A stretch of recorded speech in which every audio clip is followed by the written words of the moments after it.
All right, nice to be here with you again, Brian. And we're going to continue on talking about the technical aspects of microdermabrasion devices. And today, this would be episode 4. And so take us through why microdermabrasion units clog.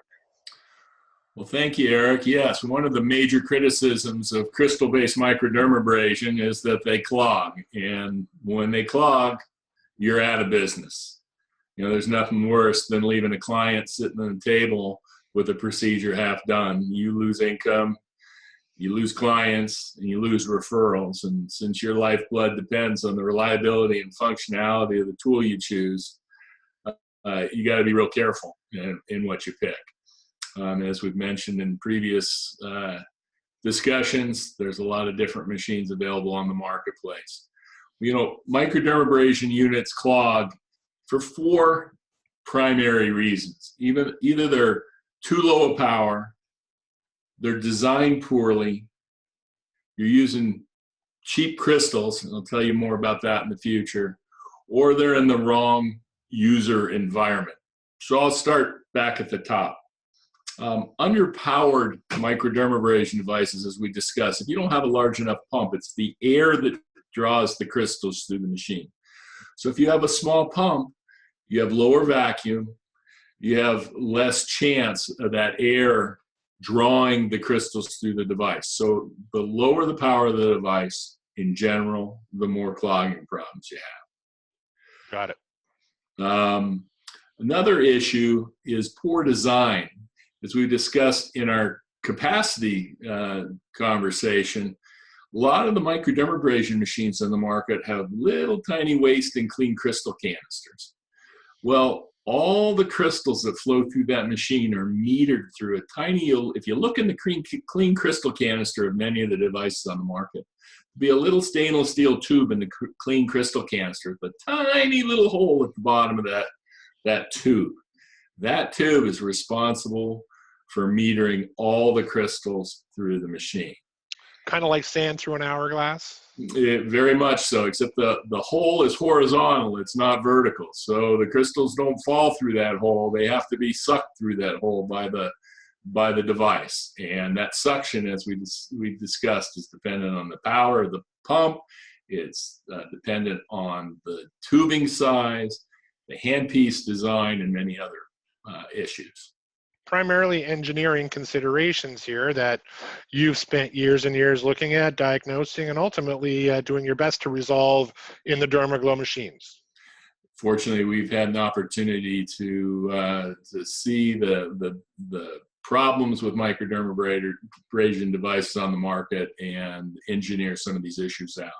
So that small hole in that canister is where all the crystals have to go through. If you have any contaminants in the crystals, any moisture in the crystals, they won't flow through that hole, which brings me to the third problem with clogging, and probably one of the biggest problems with clogging in microdermabrasion machines is cheap crystals. You know, over the years, there have been many crystals that have been introduced to the market, primarily from Asia. And these crystals have several problems. One, they can have high moisture content. So where they were manufactured, where they're mined from, there could be a lot of moisture in the environment. In the process, this moisture hadn't been removed from the crystals. It can have lots of contaminants.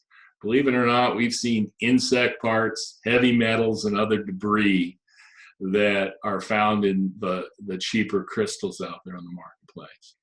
And another issue that most people don't think about is the crystals need to be of a uniform size and shape.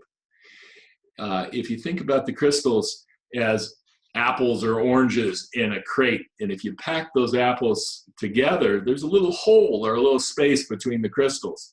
And that allows for air to move through them.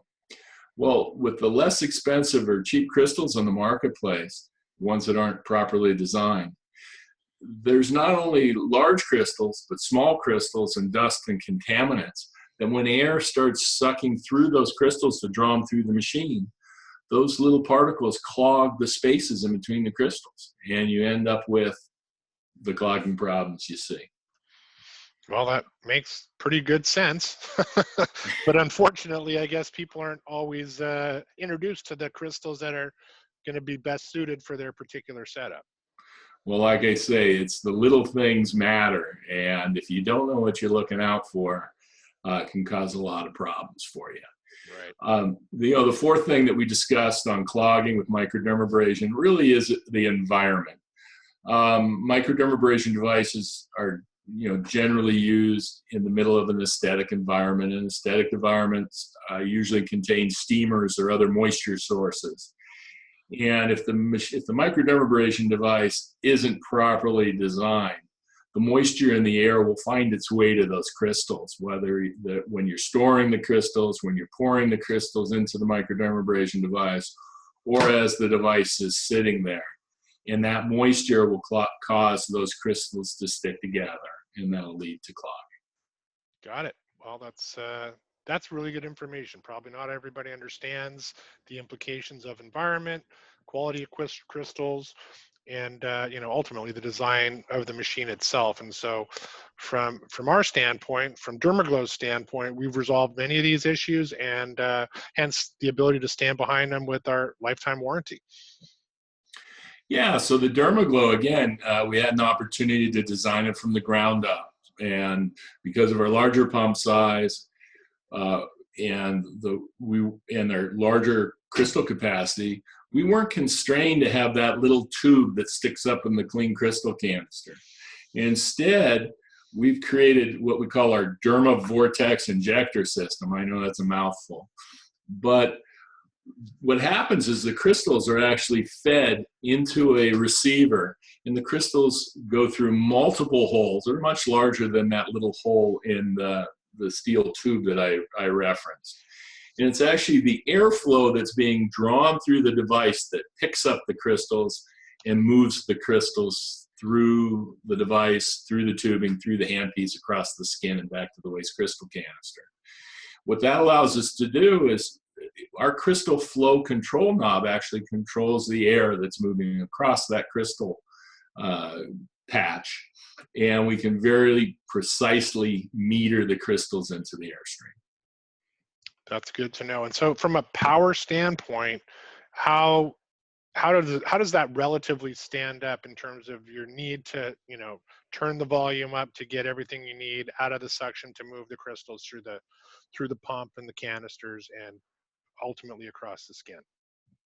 Well, it's interesting you asked that question because it's kind of counterintuitive. One of the issues with conventional microdermabrasion, as I showed you with that little steel tube and the hole, is that you actually have to have fairly high vacuum levels to draw the crystals through the device. One of the things that's unique about the Dermaglow, and we hear over and over again from our client base, is that they're able to actually run the Dermaglow at a lower vacuum level, but have good solid crystal flow across the skin. And what that does is it allows you to work on parts of the body that you normally wouldn't be able to do without causing pain and irritation to your client, like the demarcation around the eyes and the neck and the décolleté. So it's actually the way that we meter crystals into the airflow actually allows us to work at a lower vacuum level that most machines aren't able to work at. That's great. So from an applicator standpoint, from the professional standpoint, they've got more flexibility. They can be more sensitive to their client needs and ultimately have less risk involved with the display or disbursement of crystals into, sensitive areas. Is that a fair assessment? Yes, that's exactly right. So in addition to the difference in the way the Dermaglow introduces the crystals into the airflow, reducing clogging. A couple other differences with the Dermaglow device and our crystals as well. The Dermaglow crystals are packaged in a 4-pound bottle cartridge that comes with a little flip-top cap.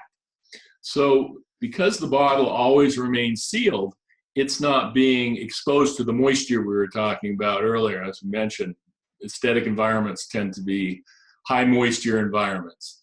And if you have a big bag of crystals or bottle of crystals laying around with the top off, it's going to attract crystals. Well, the Dermaglow with its 32-ounce, 4-pound crystal bottle stays sealed until you're ready to use it. You pop that top, you drop it in the receiver, and the Dermaglow is going to continue to work using that bottle without exposing it to the air, and that dramatically reduces crystal clogging.